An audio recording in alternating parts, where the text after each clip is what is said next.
बरेच काही उगवून आलेले हा भा धामणसकर यांचा दुसरा कविता संग्रह.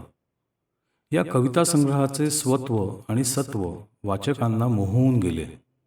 निसर्ग हा धामणसकरांच्या कवितेतून श्वासासारखा वाहतो. निसर्गाची विविध रूपे, रंग, आकार तदाकार होऊन अनुभवताना धामणसकरांची कविता डवरून येते. निसर्गाने उत्पत्ती, स्थिती, लय या सनातन तत्वाचा किती नैसर्गिकरित्या स्वीकार केला आहे हे पाहून ती अंतर्मुख होते. आपल्या रक्तातील आकाश, झाड, पक्ष्यांचा हा उमाळा पुढच्या पिढीत संक्रमित झालेला पाहून ती मनोमन आनंदते. या पार्श्वभूमीवर माणसातील हिंसा, क्रौर्य, कृतज्ञतेचा अभाव, असामंजस्य या तमोगुणांची विखारी पैदास पाहून ती व्यथित होते. कविता ही साधना मानणारे धामणसकर जे कृष्णमूर्तींना विनंती करतात, आमच्या निद्राधीन मूढतेवर तुझा करुणामय पहारा ठेव. आमच्या निद्राधीन मूढतेवर तुझा करुणामय पहारा ठेव. विचार अधूनमधून.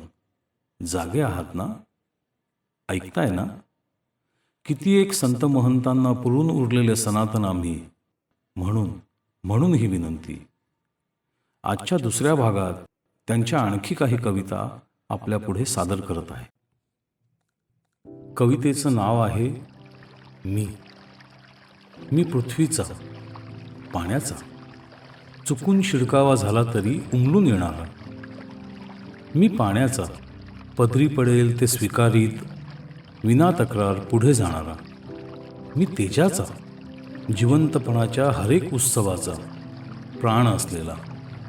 मी वाऱ्याचा, ताजेपण अखंडित राखण्यासाठी सतत वाहणारा. मी आकाशाचा, भिंतींनी घेरला जात असतानाही आपले आकाश सांभाळणारा. मी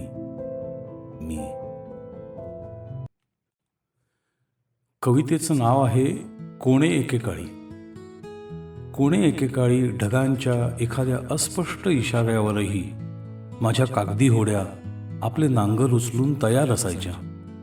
आणि गंमत म्हणजे पाऊसही मग लवकर यायचा.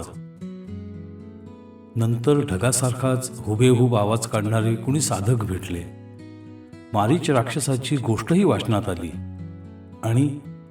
आणि होड्या अधिकाधिक सावध होत गेल्या. आणि होड्या अधिकाधिक सावध होत गेल्या. आता सगळ्या होड्या जणू कायमच्या किनाऱ्याला जखडलेल्या. खऱ्या ढगांची सनातन हाकही अर्थहीन होत चाललेली.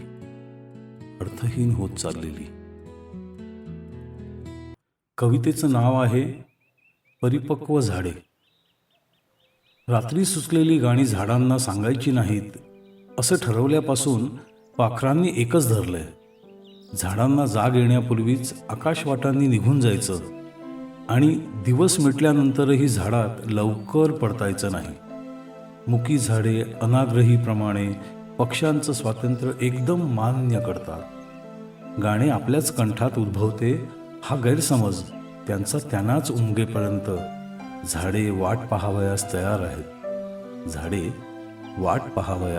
आहेत. कवितेचं नाव आहे दुखऱ्या मुळांपर्यंत. सकाळ झालीये. फुलझाडांच्या झुंजूमुंजू उजेडात एक हिंस्त्र जनावर काठीने फुलांवर हल्ले करत आहे. बघता बघता सगळ्या झाडांचे विविध आविष्कार परडीत जमा होतील आणि जनावर देवपूजेला बसेल. तेव्हा इथल्या झाडांना फुलेच येत नाहीत अशी वंदता झाडांच्या दुखऱ्या मुळांपर्यंत पसरलेली असेल. कवितेचं नाव आहे देठाचे स्वातंत्र्य. फुलाला स्वातंत्र्य आहे कुणाच्याही उंजळीत झोकून द्यायचं स्वतःला. मानायचंही मनोमन की देठाशी आपला संबंधच नव्हता. देठाचे स्वातंत्र्य एवढेच की वेदनेतही चेहरा आत्म्यासारखा निर्लेप ठेवायचा. फुलाची कुणी चौकशी केली तर म्हणायचं, छे मी नुसता देठच. पलीकडच्या फूल असलेल्या देठांना विचारा.